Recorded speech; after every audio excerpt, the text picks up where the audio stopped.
गीली और उमस से भरी हवा दिल्ली की झुलसाती गर्मी में सतीशा के गले से लिपट रही थी।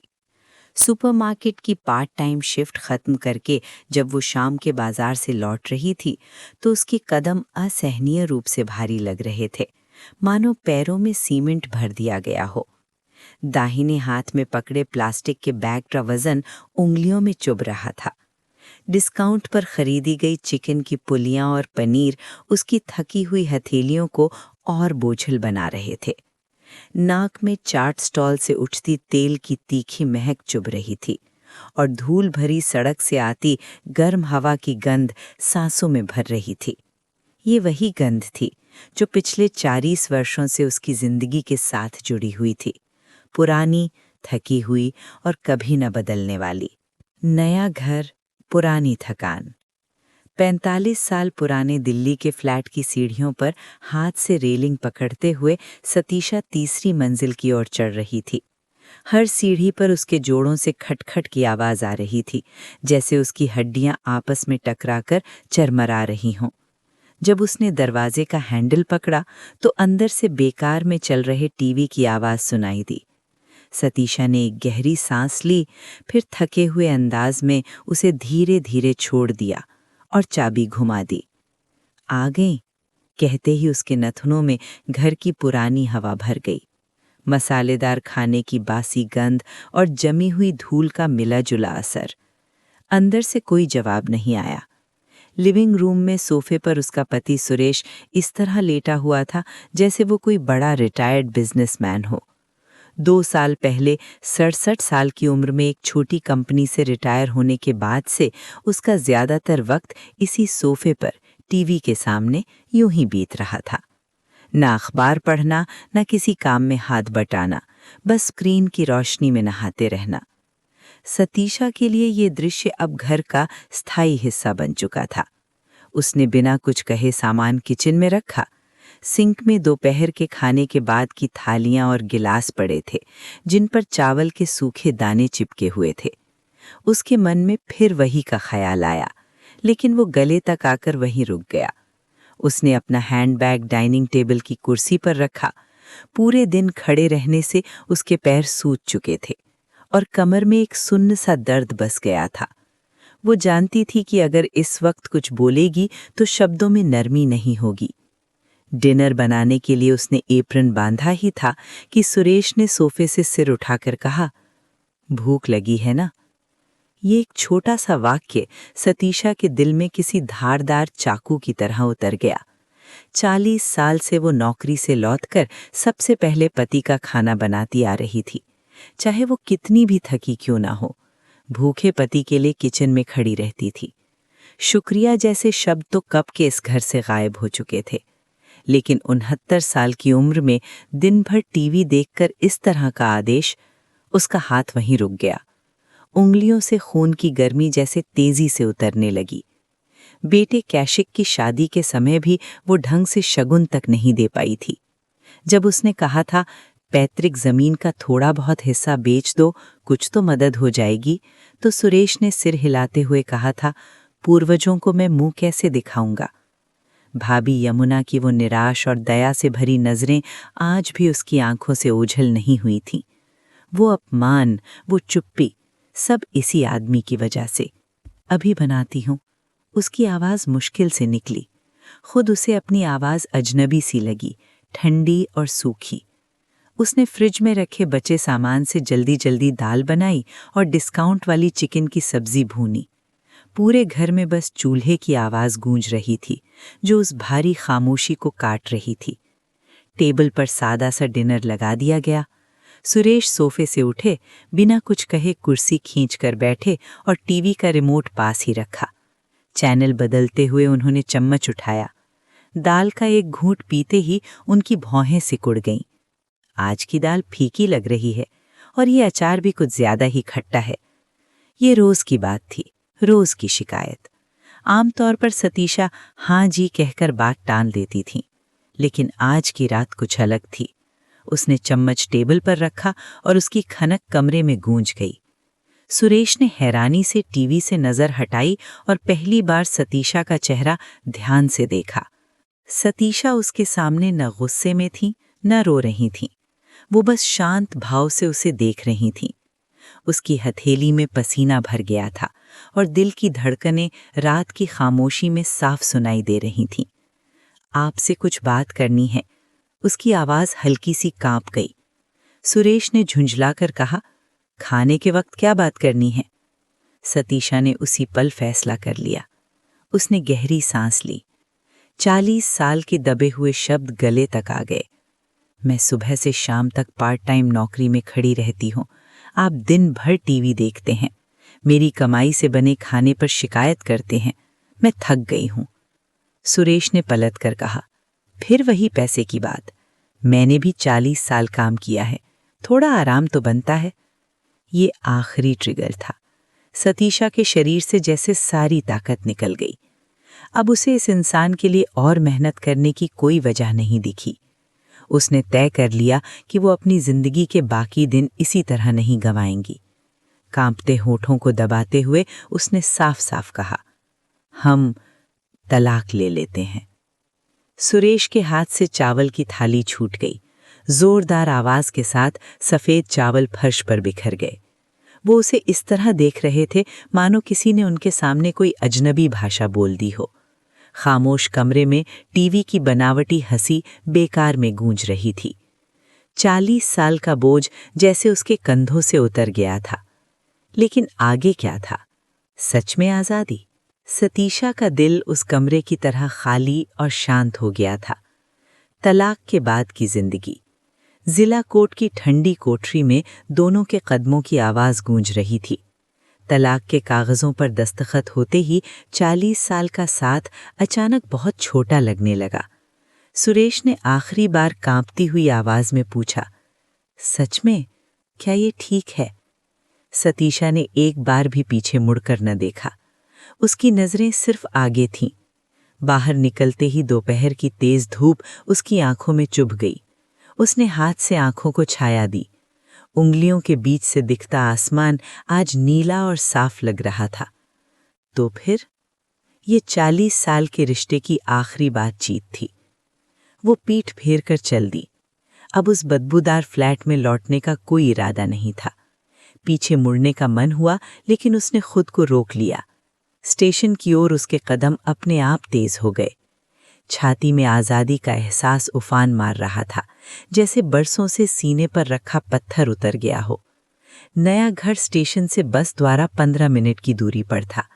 पुराने अपार्टमेंट की दूसरी मंजिल का एक छोटा सा फ्लैट, 6,000 रुपए किराया और डिपॉजिट। सतीशा के पास 70 लाख की जमा पूंजी थी, इसलिए ये खर्च उसे मामूली लगा। दरवाजा खोलते ही नई दीवारों की महक और फिनाइल की खुशबू आई। 6 बाय 8 का एक कमरा, एक छोटा सा सिंक, एक बर्नर, पास में छोटा फ्रिज, कोने में सिंगल बेड और 2 कार्टन पड़े थे। 40 साल की शादी में जमा किए बर्तनों में से बस यही उसके हिस्से आए थे। वो खाली कमरे के बीच खड़ी हो गई। उसे याद आया कि जो फ्लैट कभी उसे छोटा लगता था, उसमें अब सुरेश अकेले होंगे। इस विचार को उसने झटक दिया। दोपहर तक सारा सामान सजा लिया गया। कपड़े छोटी अलमारी में, थालियां और बर्तन कार्टन से निकलकर अपनी जगह पर रखे गए। रात को पास की किराना दुकान से मैगी बनाई। भाप से उसका चश्मा धुंधला गया। टीवी चालू किया तो कॉमेडी शो की हंसी गूंजने लगी। पहले सुरेश कहते थे बहुत शोर है और चैनल बदल देते थे। अब कोई रोकने वाला नहीं था। उसने मनपसंद चैनल बदले, न्यूज़, ड्रामा, सब कुछ। इतनी सी आज़ादी भी उसकी आंखों में आंसू ले आई।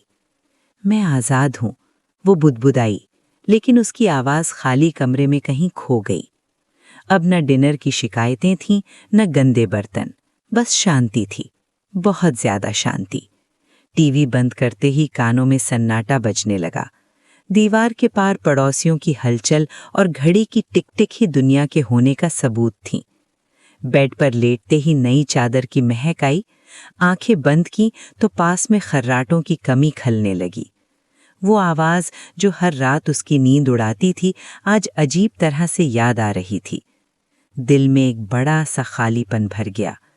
ठंडी हवा खिड़की से सनसनाती हुई अंदर आ रही थी। अगले दिन से नई जिंदगी शुरू होनी थी।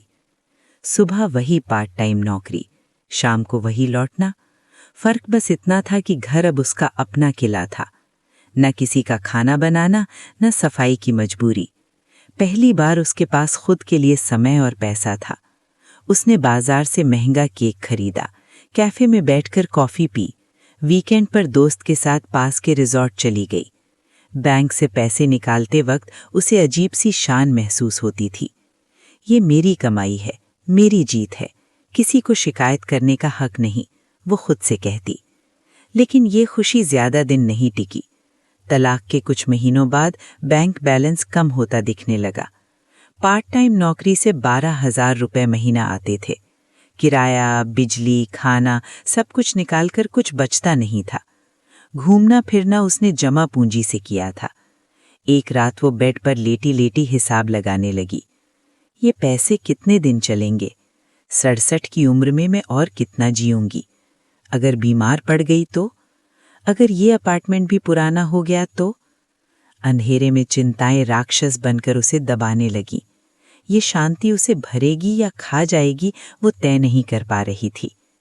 मैंने ठीक किया, उसने खुद से कहा, लेकिन उसकी आवाज खाली कमरे में कांप गई।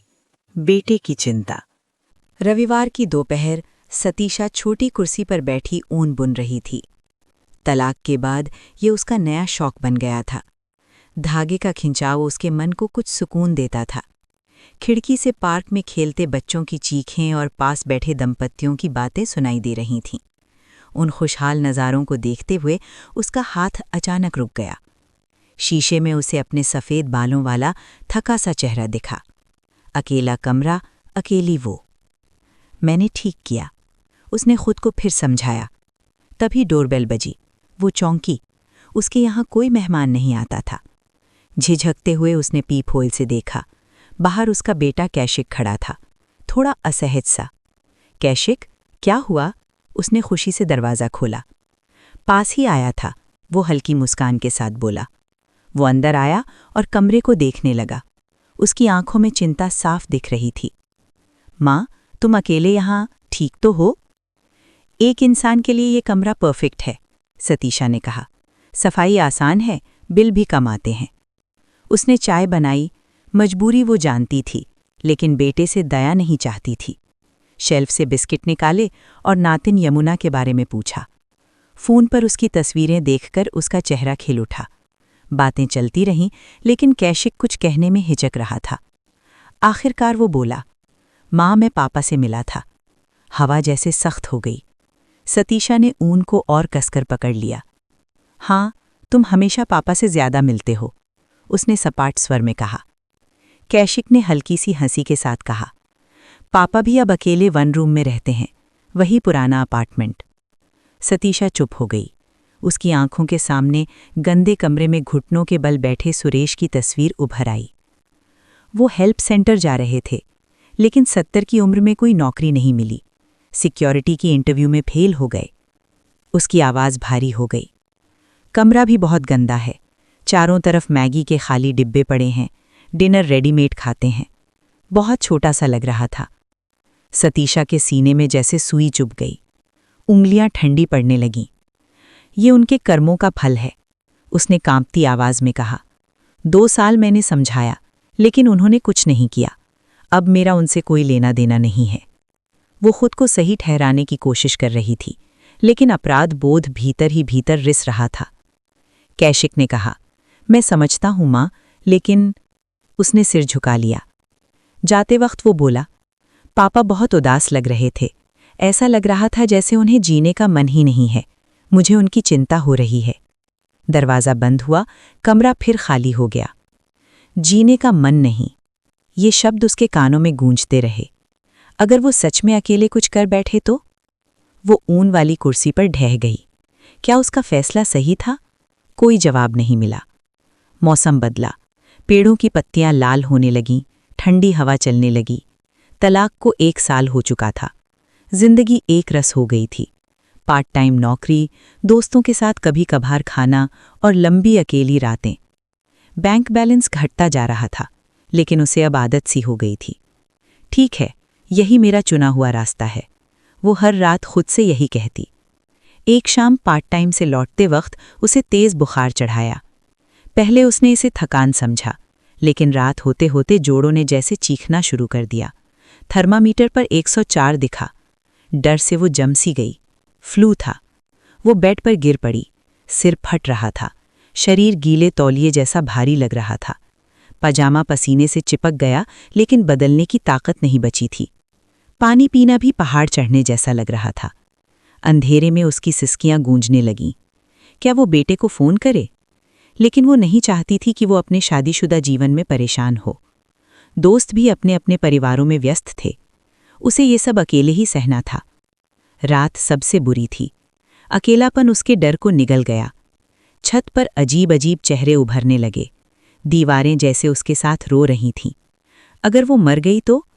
क्या पड़ोसी समय पर नोटिस करेंगे? 10 साल पहले की एक रात याद आई, जब बुखार में सुरेश ने उसके माथे को छुआ कर कहा था, बेवकूफ, इतना गर्म है। वो आइस पैक लाए थे, रात भर बदलते रहे थे। उनके हाथों का स्पर्श आज भी उसकी त्वचा पर महसूस हुआ। उसे भूख नहीं लगी थी, फिर भी उसने खिचड़ी बनाई थी। फूंक फूंक कर उसे खिलाया था। बेस्वाद है? हाँ, उसने कहा था, लेकिन उसने कभी उसकी कदर नहीं की थी। अब वो यादें अजीब तरह से गर्म लग रही थीं। 1 हफ्ते बाद वो ठीक हुई, लेकिन उसका दिल बदल चुका था। जीने का मन नहीं। कैशिक के ये शब्द फिर याद आए। अगर सुरेश बीमार पड़े तो? नफरत कहीं कट सी गई थी, लेकिन 40 साल का बंधन अब भी मजबूत था। अब वो क्या कर रहा होगा? उसने ठंडी हवा में बुदबुदाकर कहा। नई शुरुआत। अगले दिन वो पार्ट टाइम नौकरी पर गई। उसके कदम पहले से हल्के लग रहे थे। सड़क के किनारे खड़ी होकर उसने खुद से पूछा, मैंने क्या गलत किया? उसने अपनी पूरी जिंदगी दी, बदले में अपमान मिला। लेकिन अब जो भी था, वो उसकी अपनी जिंदगी थी। उसने फूलों की दुकान से एक छोटा सा पौधा खरीदा, 380 रुपए का। बाकी बचे 9,000 रुपए उसने संभाल कर रख लिए। घर आकर उसने उस पौधे को खिड़की के पास रखा। हरे पत्ते धूप में चमक रहे थे। अब वो खुद के लिए जीने वाली थी। 67 साल की उम्र में उसकी जिंदगी की एक नई शुरुआत हो रही थी।